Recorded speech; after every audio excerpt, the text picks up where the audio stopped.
Height of A right circular cone is 42, a curve surface area 4 times area of the base, what is the volume of the cone.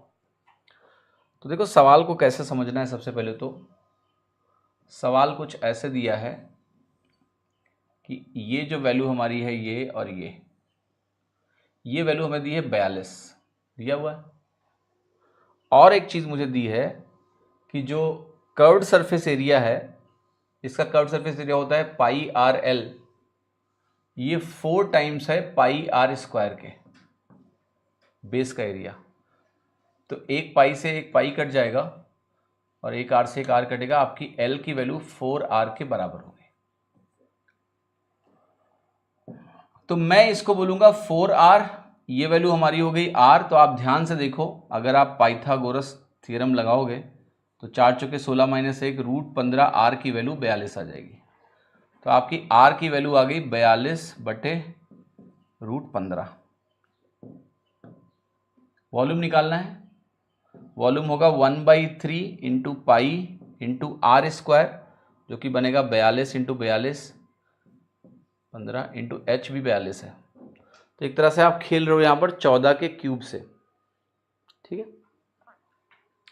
तो effectively अगर आप थोड़ा simplify करना चाहते हैं इस value को, तो 1/3 इंटू 22/7 लिखिए यहाँ पर, इंटू 42 इंटू 42 इंटू 42 आपकी वैल्यू है यहाँ पर, और बटे आपके पास यहाँ पर क्या है 15, ठीक है। तो कैलकुलेटिव सवाल है, यस।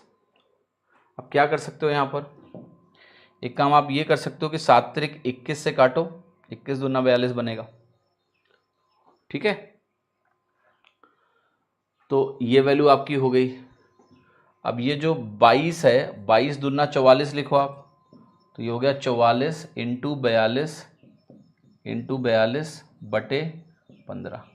3 पचे 15 होता है, 3 से 14 42 होता है ना। अब क्या करना है, 44 को 42 से गुणा करना आसान है, कर लो। 43 प्लस 1 है, 43 माइनस 1 है, तो ये बनेगा 43 स्क्वायर माइनस 1 इंटू 14 बटे 5। 43 स्क्वायर की वैल्यू क्या है, 25 से 18 ज़्यादा है तो 18 लिखिए, और 50 से 7 कम है, 7 का स्क्वायर 49 बनेगा। तो ये हो गया -1 इंटू 14 बटे 5, ठीक है। तो वैल्यू अब लगभग निकाल सकते हो आप, इतनी दिक्कत वाली बात नहीं होनी चाहिए, बिकॉज ये हो गया 1848 एक तरह से, इंटू 14 बटे 5, लगभग 3 के आसपास है ना, लगभग 3 है, 3 से थोड़ा कम है, तो 18 3 54 से थोड़ा कम आपका सी आंसर आ जाएगा, ठीक है। हाँ जी, क्लियर है कि नहीं, यस। कितने लोगों को बात समझ में आ रही है, अगर आ रही है तो हाँ बोलें, नहीं आ रही तो ना बोलें।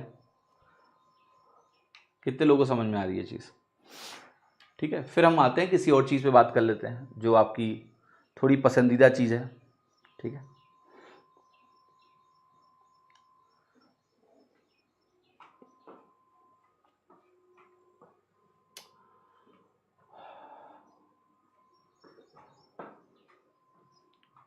ओके, सो देखो क्या है ना बेटा, कैलकुलेशन की आदत तो होनी चाहिए। किस तरह से आप कैलकुलेशन करोगे, कंफर्टेबल हो जाओ कि ये गिवन कैलकुलेशन को किस तरह से मैं इसको कंबाइन करके देख सकता हूँ, ठीक है। तो जैसे मेरा थॉट प्रोसेस बहुत ध्यान से सुनना क्या था, पहले मैंने ये वैल्यूज को लिखा यहाँ पर, इसको लिखने के बाद ये 7 त्रिक 21 से 1 काट के 2 लिखा यहाँ पर। सबसे पहले तो 3 काटोगे 14 मिलेगा, तो जो अल्टीमेट वैल्यू मुझे मिल रही है वो कुछ ऐसी मिल रही है 44 इंटू 42 इंटू 42, और इसको काट के 14 मिला मुझे। मैंने इन दोनों को गुणा इसलिए किया क्योंकि इन दोनों को गुणा करना मुश्किल नहीं है, राइट। इन दोनों को गुणा करना मुश्किल नहीं है, कर सकते हो आप गुणा, ओके, क्लियर है। डिजिट सम से नहीं कर सकते क्या, देखो डिजिट सम आता है तो करो। डिजिट सम को मैं आपको लास्ट में एक वीडियो बना के समझा दूंगा, क्योंकि उसमें बहुत सारे केसेस होते हैं, क्या करना है क्या नहीं करना है। अभी जो आपकी प्राइमरी अप्रोच होनी चाहिए तुरंत, वो डिजिट सम नहीं होनी चाहिए। डिजिट सम कभी भी फेल हो सकता है, ठीक है। वो 15 मिनट में 25 सवाल करने वाले टीचर खूब लगाते हैं, मुझे पता है, क्योंकि घर से लगा के आते हैं तो उनको पता है कि एक ही उत्तर में डिजिट सम मैच कर रहा है,